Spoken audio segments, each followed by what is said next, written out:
Pete Hegseth moomu noonu nga xam ne moom mooy kii nu mu tuddati actuel secrétaire à la guerre bu États-Unis li ñu doon tuddee secrétaire à la défense am na benn téere bu mu bind benn livre bu tudd American Croisade maanaam la croisade américaine je vous engage ngeen lire téere boobu noonu su dee dina jàppandi ci yéen la croisade américaine boo ko lire tu comprends que ces gens-là ils sont dans une logique de croisade contre le monde musulman téere bi ça fait 352 pages mën ngeen ko am PDF je crois boo ko lire tu comprends que dañoo am problème spécifiquement ak religion bi di islam. Alors ce gars bu leen fàtte ne moom mooy ki am tatouage ci loxoom bi bu mu bind kaafir mun ngeen tàppe turu téere bi la croisade américaine wala American Croisade our fight to stay free mooy sous-titre bi our fight to stay free notre combat pour rester libre. Alors léegi nag accomplissement bi nga xamante ne moom la leen Donald Trump defal ci attaqué Iran daanaka aboutissement la mais dafa am ay succession d'épisodes yu ko jiitu bi ci njëkk mooy reconnaissance de Jérusalem comme étant la capitale reconnaissance de Jérusalem comme étant la capitale d'Israël boobu mooy bi ci jiitu ñaareel bi mooy déplacement wu ambassade wu États-Unis bi vers Jérusalem léegi ñetteel bi mooy fexe éliminer ki nga xamante ne moom lañ jàppee seen noon bu njëkk te moom mooy première barrière bi muy Russie et deuxième barrière bi mooy Iran. Alors ci logique gu sioniste yi ñoom les sionistes révisionnistes il y a deux combats à mener. Premier combat bi c'est d'affaiblir ki ñu jàppee Gog et Magog mooy Russie ñaareel bi c'est d'affaiblir l'Iran. xoolal quelle que soit logique yi nga xamante ne moom la ñuy mën a def ci wàllu diplomatie ci wàllu géopolitique il y a une haine profonde contre ce qu'on appelle la nouvelle nu mu tudd naka lañ koy wax déjà la Sainte Russie ak Rome bi nga xamante ne moom moo succédé Constantinople qui est représenté par Moscou te jàpp nañ ne puissance conservatrice yooyu noonu qui sont représentées aujourd'hui par Moscou wala par Russie ak Iran puissance conservatrice yooyu ñoom ñoo tee génnuk Machiax ak établissement wu royaume du royaume de Yahvé. Léegi comment faire? Il faut tout faire pour engager une guerre contre le monde occidental et la Russie mooy logique gu lii nekk Ukraine et par extension suñ ko mënee def fexe ba déclencher guerre entre la Russie et les États-Unis moo tax ngeen gis façon ligne rouge bu nekk ñu ngi koy jéggi ligne rouge bu nekk ñu ngi koy jéggi. Heureusement on a en Russie benn waay bu am sang-froid qui contrôle ses nerfs qui est Vladimir Poutine mais su doon am ay nit ñuy xaw a péter les plombs un peu konoon affaire yi déclenché wu na bu yàgg. Donc logique bi mooy pousser cette nouvelle Rome là jusqu'à ses derniers retranchements fexe ba créer benn conflit digganteem wala benn guerre digganteem ak la puissance mère muy États-Unis bu ñu paree ci loolu on s'engage ci Iran. Voilà un peu décor bi on peut aller plus en profondeur mais je vous donne juste décor bi après si vous voulez mën nañu dem avec des textes avec des livres yu ñu bind avec des déclarations et comme ni ma leen ko waxee ci croisade américaine bi Pete Hegseth bind te actuellement ñu jël ko mu def ko mu nekk secrétaire d'État à la guerre wala secrétaire à la guerre. C'est pas du hasard Donald Trump tànn profil bu mel nii pour teg ko ci Pentagone mu jiite ko c'est pas du hasard et il faut voir ci background nu ñi nga xamante ne ñoom la Donald Trump tànn wërale leen boppam ci deuxième mandat bi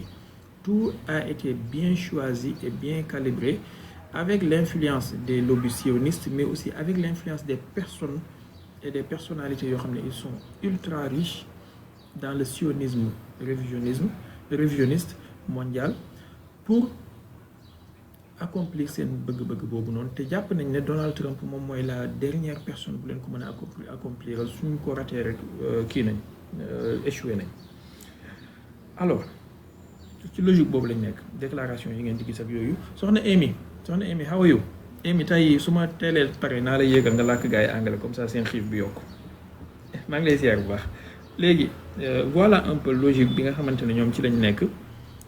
jàpp nañ ne le Messie doit venir et pour mu ñëw il faut ñu daaneel masjidul aqsa il faut ñu daaneel ñaari barrières yooyu ma la wax mooy la Sainte Rome représentée par Russie ak le diable bi ñu jàpp ñoom ci seen logique c'est Gog et Magog ci seen logique c'est Gog et Magog mooy Russie ak Iran. Maintenant ci logique bu réalité bi c'est autre chose mais ñoom ci seen logique c'est Gog et Magog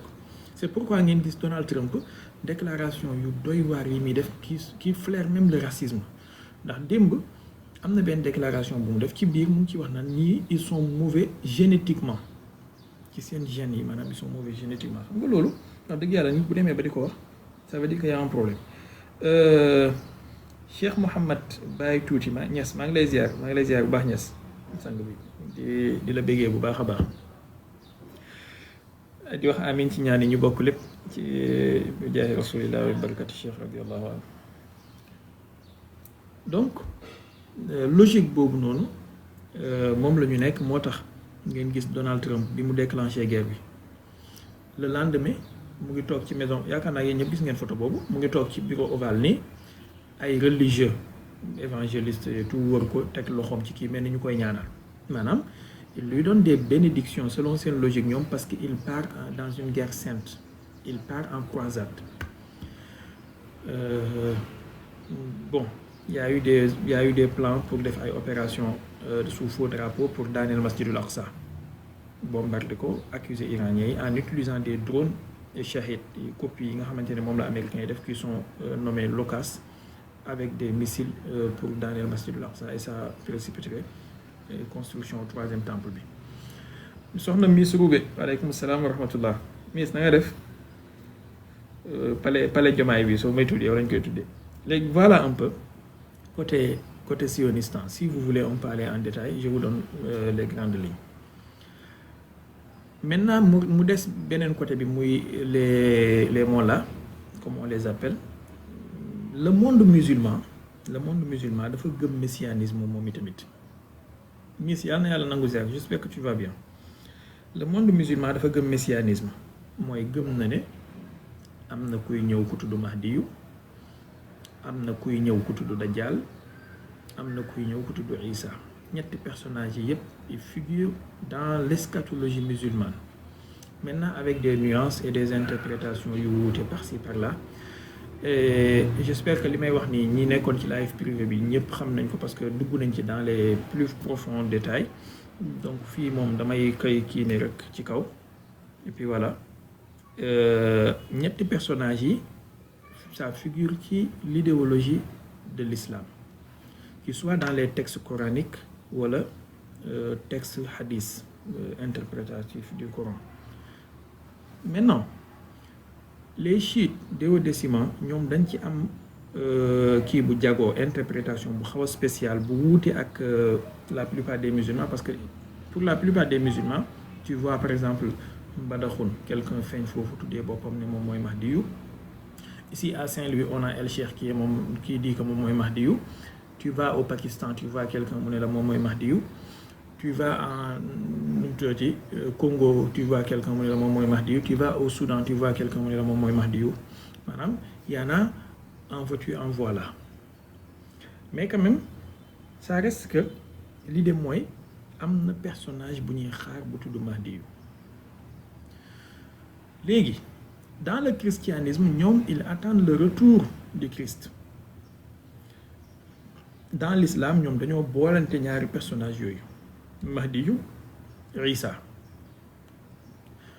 wa in jaa ruhullahi Isa fa innahu min ummatihi tahkil fi'ala fi'aluhu yusalli bihi almahdiyu ya fawza ummatin ya ummuhu taha wa isa wa aluhu. ñi xam danañ xam li ma wax ak voilà, mais comprendre leen moom. Donc logique boobu mu ngi ci avec des interprétations yu wuute. Maintenant ci schisme duodécimain ñoom lu tax seen interprétation ma ne dafa xaw a spécifique par rapport ak ñeneen ñi mooy ñoom dañoo am ligne bi nga xamante ne dafa clair ci seen mahdiyu bi, mooy xam nañu papaam, xam nañu yaayam, xam nañu kañ la juddu, et pour ñoom juddu na ba pare dafa nekk ci occultation, mooy xayba li ñuy wax xayba al kubra ak as sughra.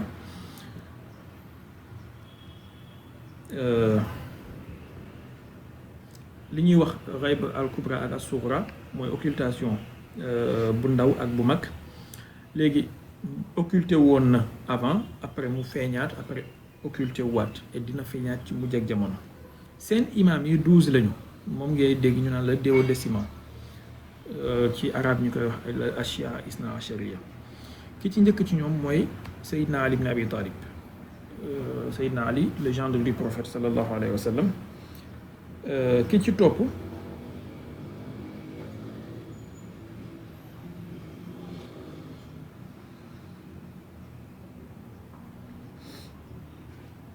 ki ci topp mooy Seydina Al Hassan doomi Seydina Ali. ki ci topp mooy seen troisième imam Seydina Al Hussein, mooy ki ñu rayoon ci Karbala. quatrième imam bi mooy Ali Zeynul Abidin, mooy Ali ibnul Hussein, moom la ñuy wax Ali as-Sajjad. cinquième imam bi mooy Muhammadul Baqir, doomu Ali Zeynul Abidin moom la. sixième bi mooy Jaafaru Sadiq. ñoom moom la ñuy askan seen école bi ci wàllu jurisprudence, ci wàllu fiqh yu mel noonu.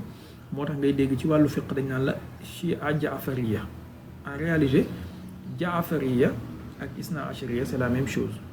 maanaam benn tur la buy junj même peuple bi wala même communauté bi. Jaafaru Sadiq mooy seen sixième imam ma ne. après Moussa al Kazim mooy septième imam bi, doomu Jaafaru Sadiq la. après Ali Yurida moo ci topp, mooy huitième imam bi, doomu Moussa al Kazim la. après Mouhamadul Jawad moo ci topp, doomu Ali Yurida la. après Ali Hadi moo ci topp, mooy dixième imam bi. après Hassanul Askari moo ci topp. après Mouhammad ibnul Hassan al Mahdi. léegi Mouhammad ibnul Hassan al Mahdi bi moom mooy seen 12e imam bi nga xamante ne dañu wax ne dafa nekk ci occultation. et puis juddu na ci l'an 255 de l'hégire du moins, mu tombeeg 869 ci calendrier grégorien bi. et après mu disparaître, gisatuñu ko ba fii ñu toll nii. donc ñoom ils attendent sa réapparition pour mu ñëw sauver l'humanité. et moo tax ngay dégg léeg-léeg ci seeni ñaan wala ci seeni wax, allahumma ajjil li waliyika al faraj, yow yàlla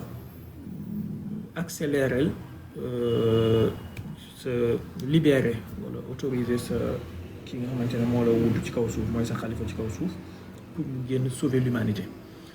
en réalité pour ñoom benn xalifa yàlla moo am ci kaw suuf ci jamono ji, mooy imaamul mahdi boobu nga xamante ne dafa nekk ci occultation. et puis il surveille tout, il est le représentant de Dieu sur terre. et puis moom mooy xujjatullahi ala al ibad ci gàttal. léegi nag kooku ñuy xaar pour mu ñëw, utaluñ ko benn jamono bu spécifique que ne ci la war a génn, mais utal nañ ko ay muashiraat, maanaam ay mandarga. j'ai un livre ici qui s'intitule Zamanu Zuhur, buy wax ci spécifiquement ci seen imam Mahdi bi ak kañ la war a feeñ. Zamanu Zuhur ki ko voilà ci imaamul Mahdi lañ ko jaglee spécifiquement. am na yeneen tamit yuñ ci bind ci yu mel noonu à gogo. bon damaa bëggoon wax ci kii taaliq téere bi ak lim ci bind ak yooyu, mais garaawul. ki ko bind pour kii bi auteur bi mu ngi tudd Mouhammad Zeynul Abidin Abbas. maintenant Bill maa ngi lay delloo ziar, j'espère que tu vas bien. tey de gars yi damaa nekk di monologuer ci benn affaire boo xamante ne dafa am ñu bari ñu mu ñor ndax dañ ma ci doon laaj. mais après je vais faire monter les gens. Donc ñoom kii la ñuy xaar en fait pour mu ñëw sauver l'humanité ginnaaw bu tooñ bi bëree affaire kii léegi nag utal nañ ko ay mandarga te bokk na ci mandarga yooyu sax yoo xamante ne tey seen yenn imam contemporain ñi ngi ci wax mooy présidence su al-Julaani ci Syrie ndax dafa am lu ñuy tuddee as-Sufyaani ci seen kii ñoom que ne Mahdi bi du feeñ mukk lu dul bu as-Sufyaani bi feeñee as-Sufyaani bi nag am na ñu koy méngale ne xëy na moom mooy al-Julaani bon même ci arab boo ñu pour ñu jàng arab as-Sufyaani al-Julaani même waznu la même waznu la ci sarf donc ça peut être benn waxin boo xamante ne parabolique la mais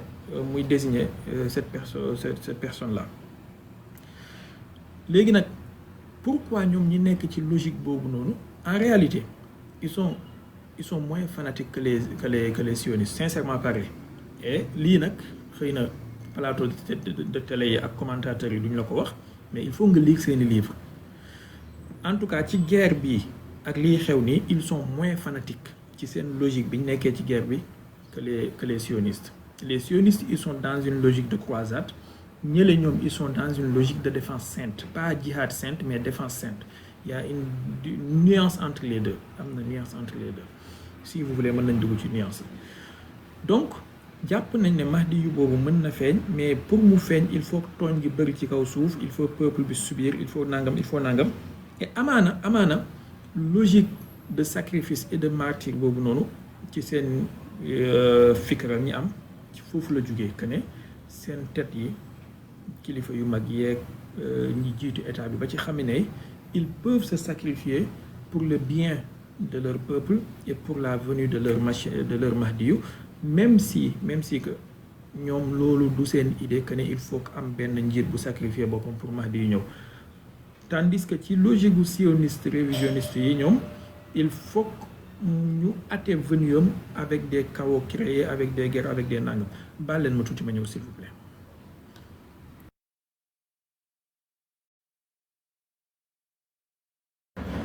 alors baal leen ma de je continue donc ma ne ci seen logique boobu ñoom ils sont moins fanatiques ci seen perception ak angle bi ñuy xoolee combat yi kii bi léegi nag pour les autres musulmans vous connaissez ni ñu jàppee ok vous connaissez ñoom les autres musulmans ni ñu jàppee Mahdi yu ak Isa ak Dajjal ak yooyu gëm nañu ne Dajjal dina ñëw ñoom Dajjal dina ñëw moo tax sax ngay dégg ñuy tuddee États-Unis par exemple le grand Satan di tuddee Israël le petit Satan bon am na ay divinité itam ci wàllu juif histoire juif yi lu tudd Baal B2AL da ngay gis souvent su manifestation amee ci Iran ñuy lakk benn statue boo xamante ne dafa mel ni lu am yaramu nit tronc nit mais bopp bëy ak ay corne xaw ma ndax xëy na mës ngeen koo bàyyi xel en réalité sacrifice yi nga xamante ne ñoom am nañu ko ci seeni pas-pas je parle des sionistes moo xam sacrifice des enfants ak yooyu yëpp li xew ci fichier Epstein di ngeen di gis noonu am na ci ñoo xam ne ci seen logique loolu c'est des sacrifices pour neexal seen divinité boobu noonu et puis même s'il faut créer une maladie mondiale pour tuer plus de peuples plus de personnes pour satisfaire la soif de cette divinité là il faudra le faire bu ngeen bëggee peut-être benn jour mën nañu jël temps ñu waxtaan peut-être benn live ci différentes divinités yi nga xamante ne wala perception de divinité yi nga xamante ne moom la judaïsme am ak christianisme ci seen logique messianique bon maintenant nag lii wuute bi mooy ñoom ci l'islam am na perception coranique du messianisme ak de l'eschatologie. Il faut mentionner que le nom de Dajjal n'est mentionné nulle part dans le Coran maanaam amul fenn ci alxuraan ba alxuraan daj fu mu tuddee Dajjal par contre tudd na Yaajuuj wa Maajuuj c'est important très très important même mais je vais m'en limiter là parce que wax naa ci live privé bi yaatal naa ci duma ci ñëwaat fii en public. Alors donc voilà un peu aspect bi nga xamante ne nii am na ci wàllu perception eschatologique ak messianisme bi am ci guerre bi. ñii jàpp ne dañoo nekk ci croisade, ñii jàpp ne dañoo nekk ci défense sainte pour défendre seen bopp, et tout en demandant que la libération na gaaw ñëw, te xam jàpp nañ ne ñoom libération bi du ñëw lu dul bu seen mahdi bi occulté wu feeñee. ñële moom jàpp nañ ne libération bi il faut ñu forcer ko la main pour mu génn. Et naka lañ koy forcer la main mooy mettre le peuple juif sous stress vital, sous peur, sous anxiété. Et loolu comment le faire? Provoquer ay chaos, provoquer ay guerre ba nga xamante ne tout le temps le peuple juif sera obligé de se cacher dans des abris nangam nangam, et puis ñu mën a wax ne oh Yahvé, voilà ton peuple nu mu tuddati martyrisé, voilà ton peuple fatigué, viens-nous en aide. Voilà. Mais daal jàpp nañu ne tant que le Satan bi nekk de l'est, ndax Isfahan su ngeen seetloo bokk na ci ville yi gën a bëri lu Israël di bombardé mooy la ville d'Isfahan. C'est pas du hasard. Dafa am ñaari ville yu symbolique ci diggante Iran ak Israël mooy Isfahan ak Mashhad. Foofu la ñu denc Aliyu Rida moom mooy 8e imam ci wàllu chia yi, tudd naa ko sànq ci bi may lim seen liste bi. Isfahan ci yenn textes yi qui soit ci wàllu judaïsme, qui soit ci wàllu chiisme, dañu ne dajjal ak li xeex dajjal côté boobu lay jógee. am na itam yeneen texte ci wàllu chia yi ñoom ñuy wax ci wàllu drapeau bu noir bi nga xamante ne moom mooy jógee côté boobu noonu ci côté Isfahan. Et bis bu drapeau noir boobu génnee il faut que ngeen takku yéen ñëpp dem jàppale ko ci mu xeex le mal absolu. Donc il y a une logique du mal absolu et du bien. Et le bien doit combattre le mal absolu pour défaire ko, pour indi le soulagement sur terre pour les peuples de Dieu, et quel que soit fu ñu mën a bokk.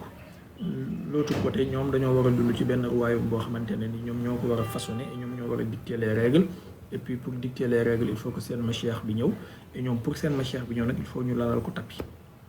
Mooy logique gu Netanyahou ak les sionistes révisionnistes. C'est pourquoi cette guerre là revêt benn caractère bu dangereux ci côté bi nga xamante ne ni moom la ñu koy xoolee, ndax bu ñu ko jàppee guerre géopolitique kese ak ay économie ak ay marché mondial beeg pétrole beeg yooyu, wax dëgg yàlla loolu c'est le cadet des soucis ci mbir yi. Mais dafa am beneen aspect boo xamante ne c'est beaucoup plus irrationnel, avec des fous de Dieu d'un côté comme de l'autre yoo xamante ne dañu jàpp ne ñoom dañu nekk ci benn bataille bu sacré, et puis bataille bi c'est la bataille finale. Bon, pour daaneel ma fàttali leen ne il y a des textes aussi ci côté hadith yeeg yooyu qui vous diront que la bataille finale, la grande bataille finale bi am diggante Mahdi yu ak Dajjal wala Isa ak Dajjal, Jérusalem lay amee. Maanaam ci zone boobu noonu nga xamante ne zone géographique boobu nga xamante ne foofu la événement yi nekk di xew actuellement. Donc tout ça là boo ko compilé di nga am une idée un peu plus claire. Peut-être prochain live avec sama gars yi ci live privé bi dinaa leen expliquer un peu ci li ñuy tuddee les Talmud yi xam ngeen leen. Léegi nag dafa am ay textes yoo xamante ne ci biir l'islam dugg nañu ci l'islam, mais fi ñu jugee seen cosaan ci juif yi la ak ci nasaraan yi. te bi jullit ñi ubbee maanaam conquérir Xaybar l'an 7 de l'hégire, ci bi ñuy indi les butins de guerre am na lu ñu fa jëlee, am na ñu fa jëlee waale ay textes,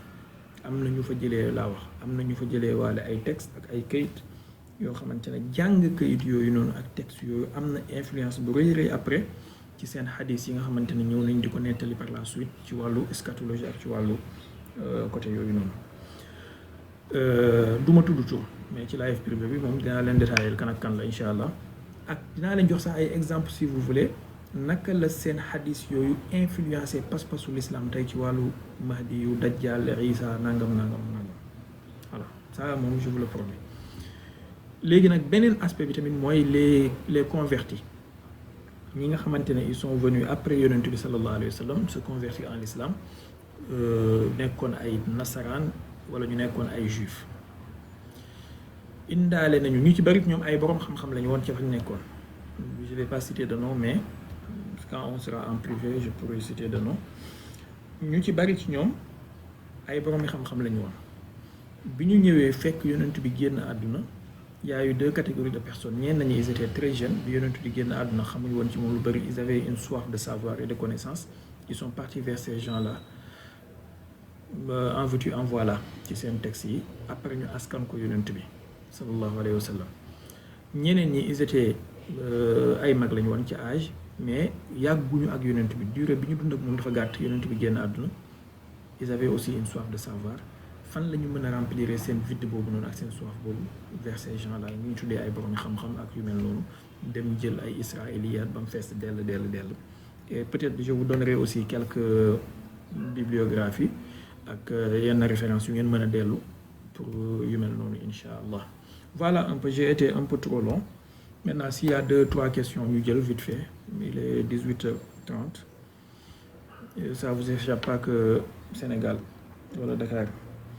19h15 la ñuy dugg. Donc allez-y, 2-3 questions, Inch'Allah. Vous faites qu'il y a des occulté dans les questions, mën naa ci ñëwaat. Soxna Awa mu ngi laaj live privé bi. Live privé bi de wax naa ci waxaat ci. ñi nga xamante ne dañ cee bëgg a bokk ci commentaire yi di laaj bu dee Sénégal nga nekk seen pack bi 30 000 la c'est à payer une seule fois doo fayaat mensualité bu dee à l'extérieur nga nekk seen pack bi yéen 50 000 la c'est à payer une seule fois doo fayaat mensualité c'est tout luñ kese la tu as 4 cours ci semaine bi pendant le Ramadan tu as lundi mardi mercredi ak vendredi ci asafla ak samedi lundi mardi mercredi ak samedi voilà bu la cours yi rawee tamit dañ la koy dugalal ci Telegram bi ngeen fekk ko allez-y dafa mel ni Pa Abdou mi yàgg na fi trop nag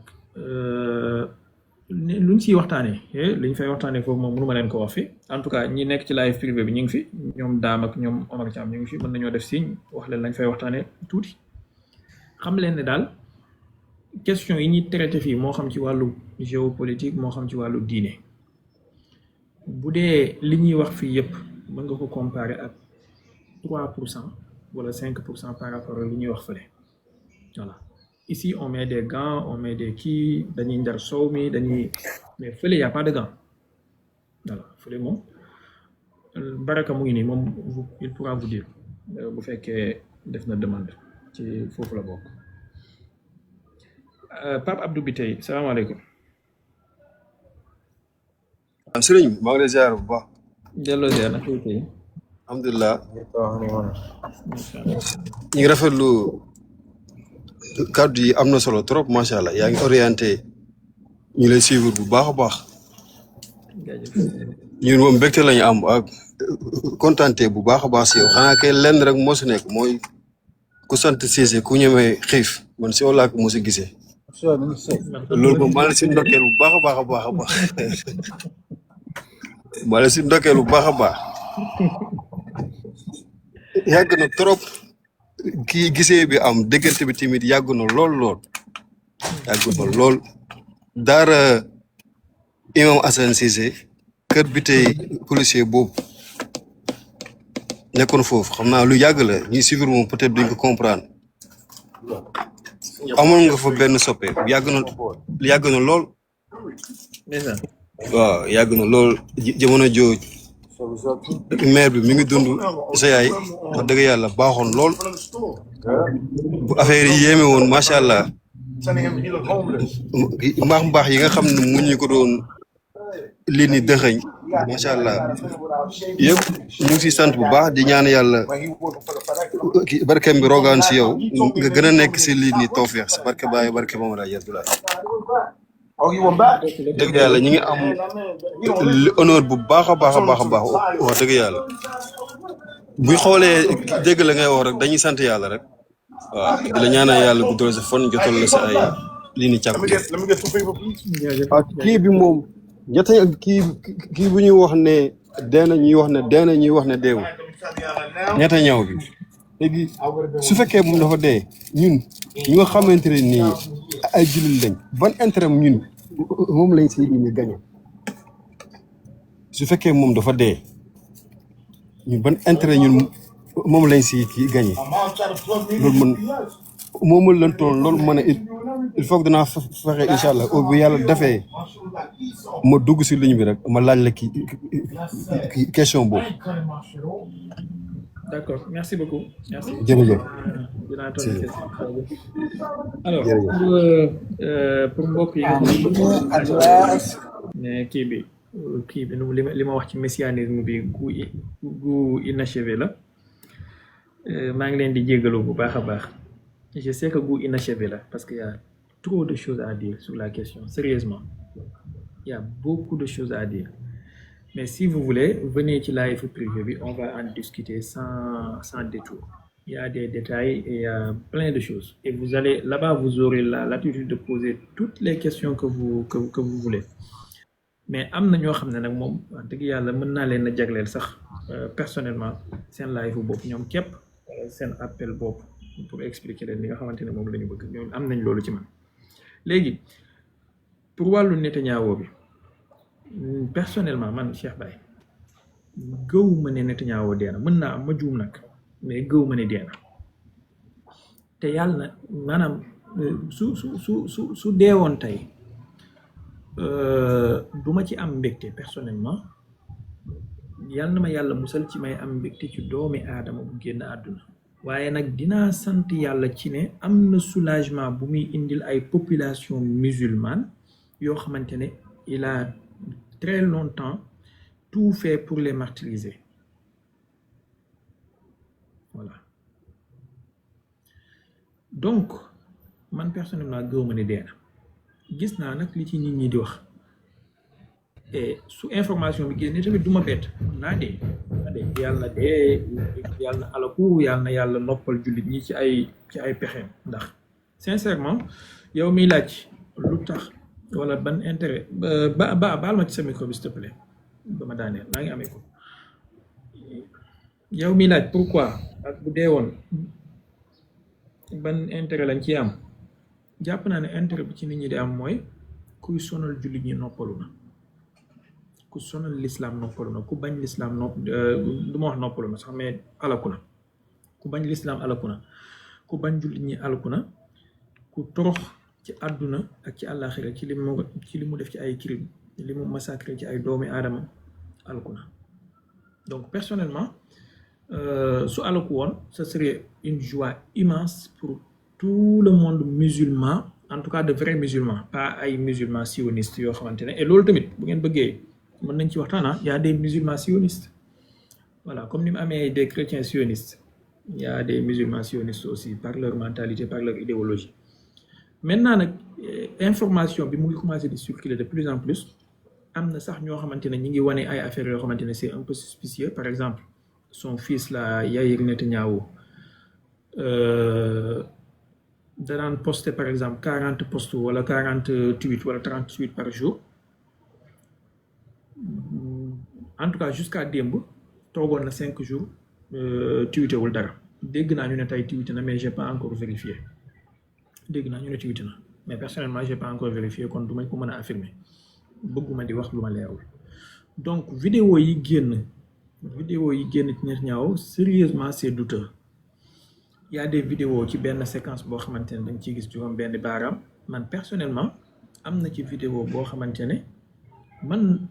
gis naa ci juróom benn baaraam sincèrement boo ko zoomé tu vois nettement que lii ça colle pas il y a beneen côté boo xamante ne tu vois baaraam yëpp ñoo tolloo ce qui est impossible ci doomi aadama baaraamam yëpp tolloo j'aimerais bien savoir naka la baaraam yi di kii am na tey jii ci journée bi am na benn vidéo bu mu génnee ça doit faire quelques heures de cela mooy fi mu téyee kaasu café bi noonu benn cappuccino di naan foofu tamit c'est trop suspicieux parce que cappuccino wala ñun naankatu tee yi nii wax dëgg yàlla kaasu café bu feesee ba ëpp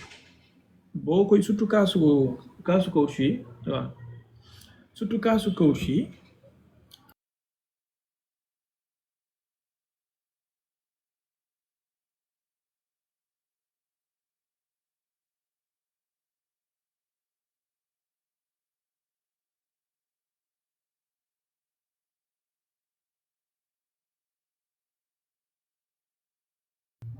alors baal ma dem donc ma ne ñi nga xamante naankatu tee yi par exemple kaasu café bu feesee ba ëpp comme ni kaasu Netanyahu bi feesee mais soo ko yëngalee kaas bi daa war a tuuru wala au moins mu yëngatu mais Netanyahu en tout cas ci vidéo bi naan na ci kaas bi gorgée bu ngand te kaas bi wàññeekuwul bon il se trouve que man expert la un peu ci wàllu naan tee nag wax dëgg yàlla xam naa kaasu tee soo ko naanee li muy def donc kaas bi bougé wul yokkuwul wàññeekuwul c'est un peu sus ba pare pourquoi avoir besoin di wane say baaraam naan maa ngi ni 5 baaraam la am pour dater pour wane ne vidéo bu nouvelle la come on ku dugg ci waat bi nga ne tuuru ma ñeex mi noo def ba xam ne ñeex mi daa tuuru sëñ bi donc voilà un peu wax dëgg yàlla man vidéo Netanyahu yi ñu génnee nii c'est un peu suspicieux am na ci yu bëree bëri yoo xamante ne nii ça me laisse perplexe que ne ay vidéo IA la mais quand même encore une fois gëw ma ne dee na peut-être mu am cancer nekk parce que ñëpp xam nañu il est cancéreux quand même peut-être mu nekk di faju peut-être en tout cas yàlla na dee pour julli ñu noppalu pour pauvre population yi muy kii ñu noppalu voilà bu dee cancer la bu dee missile la bu dee man su ma sañoon benn missile iranien bu tudd nangam ci missile yu baax yooyu noonu mooy jaamu yàlla yooyu wa maa ya'lamu junuuda rabbika illaa hu ci façon jundun min junuudillahi yooyu benn mooy ñëw dóor digg bopp Netanyahu bi xar ko ñaar waaw waaye nag bon laysa kullu maa yatamanna al-mar'u yudrikuhu force est de reconnaître que on a des ennemis wala on a des peuples yoo xamante ne wala des pays yoo xamante ne au lieu ñu bàyyi missilu Iran bi mu yegg fa mu war a yegg ñoom ñoo koy jéem a baare maanaam yéen vous imaginez bu dul woon nag réewu arabe yi joué rôle naafeq di arrêté ay missilu Iran di arrêté ay drone konoon dégâts bi ñu mën a def biir Israël sëñ bi moo tax personnellement man balaa may blâmer le sionistan réewu arabe yi laay njëkk a blâmer maanaam tey su yenn dégâts yi amul ci sionistan suñu ciblé wul yenn leader yi ci sionistan en partie c'est grâce aux pays arabes sëñ Sall vas-y. salaamaaleykum. waaleykum salaam. mais quand même Sall baal ma tuuti ma ñëwaat tuuti ci ma mottal li ma doon wax maanaam waxuma ne Netanyahu deewul wala nangam dama ne gëmaguma ko il faut la nuance en son sens balaa ngeen fi génn suba ne Cheikh Baye ne Netanyahu deewul mu ngi ni dee na dama ne gëmaguma ne dee na te sama mébét mooy mu dee na al laa jahannama wa biisal masiir maintenant su information bi génnee que ne dee na du ma bett waaye nag y a un problème on sait très bien que l'empire du mensonge mën nañoo nëbb dëgg mën nañoo nëbb lu nekk maanaam tey jii Netanyahu mën naa alku sax ñu denc ko def omerta total parce que bu ngeen gisee censure militaire bi ñu teg tey jii ba benn impact missile doo ko gis fa mu dal ci seen dëkk ba illa ma nadar donc illa nadiran doo jaaxle buñ ne la Netanyahu dee na ñu nëbb ko pour des raisons politiques ndax dëgg yàlla lu mën a nekk la c'est le cadet de leur souci quand même Charles vas-y. waaw kay Cheikh bi ñu ngi lay ziar wax alhamdulilah. macha allah waxtaan bi am na solo lool doon des un peu retard xaw ma métti ci man lool li may laaj mooy comme Akradi ñoom maanaam ñoom fan mooy seen base dëgg-dëgg fan mooy seen réew daal parce que dafa mel ne bokk na ñi nga xam ne aqaliyaat wala yi nekk ci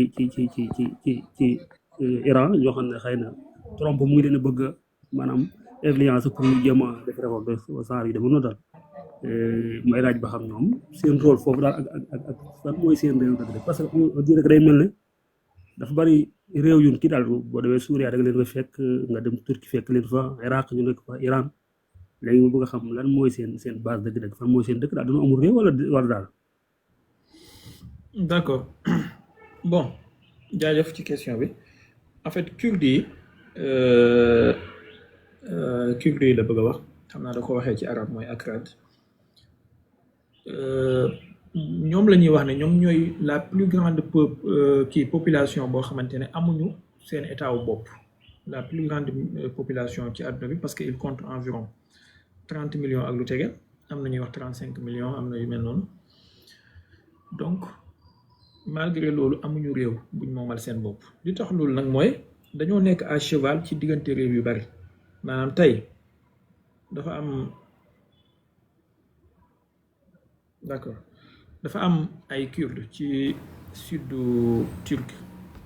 am ay Kurdes ci Souria mooy Syrie am ay Kurdes ci Irak am ay Kurdes ci Iran am na sax ci yeneen dëkk yu mel ni Azerbaïdjan ak un peu ci Arménie léegi nag à cheval boobu ñu nekk ci diggante dëkk yooyu noonu dafa tax kenn du bëgg ñu amputer sa dëkk maanaam tey Turquie du bëgg ñu amputer dëkkam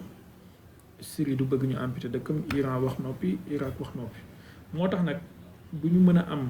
peuple wala du ñu mën a am état nation bien vrai que américains yi def nañ lu nekk pour dig leen ay promesses yoo xamante ne ni juralu leen lu dul xaraab ak damaar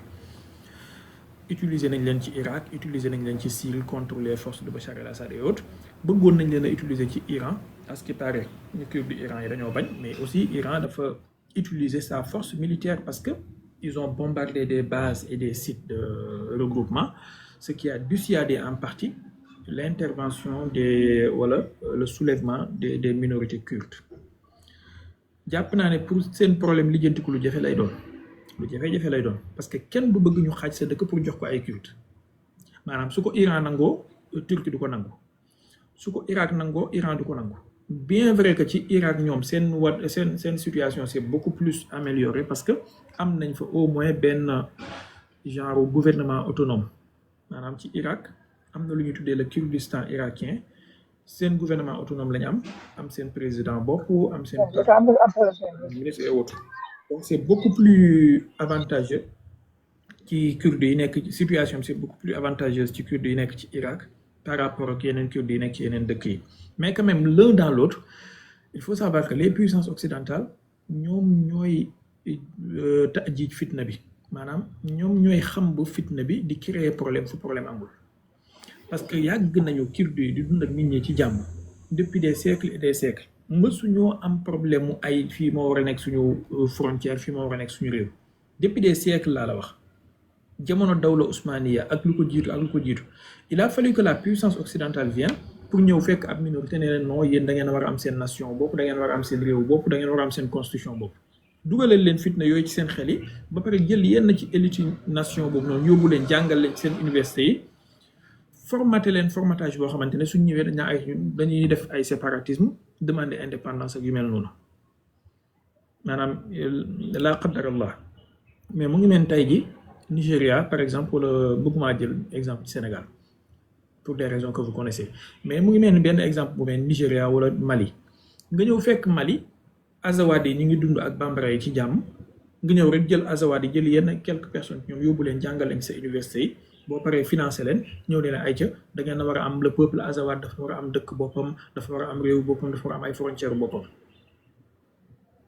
léegi nga dem ci Azawad yi nekk Tchad dem ci Azawad yi nekk Niger dem ci Azawad yi nekk ci sud Algérie bi wax leen la même chose après loolu bu duggee seen bopp nga ñëw ne leen ay ca dinañ leen jox ay armes pour ngeen xeex ci loolu bu ko defee ñu commencé xeex ay ca dañoo bëgg suñu indépendance donc ñoom ñooy créer problème bi en fait c'est benn genre ingénierie sociale la boo xamante ne ni wax dëgg yàlla la puissance occidentale a fait trop de mal a fait trop de mal au peuple am na ay biens yu mu def mais vraiment a fait trop de mal au peuple quand même allez-y Moustapha vas-y damay njëkkalante ak temps bi parce que léegi dog jot donc s'il vous plaît ku yéeg rek ngeen comprendre aussi Moustapha salaamaaleykum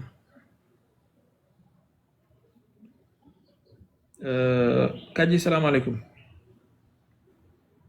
maaleykum salaam. bismillah sëñ Cheikh ñu ngi ziar. yàlla nangu ziar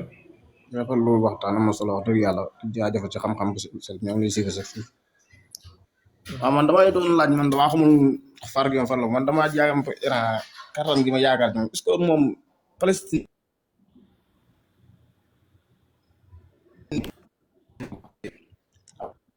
am na yoon bu ko utilisé est-ce que du mën a loolu waa Palestine ak yooyu taxul moom xaw a mel ni xaw a limité wu ci bombardement bi wala demul noonu ak yooyu loolu laa doon laaj ba xam Palestine Israël noo xamante moom am na yoo xam ne bu ko utilisé ci wàllu kattan tey loolu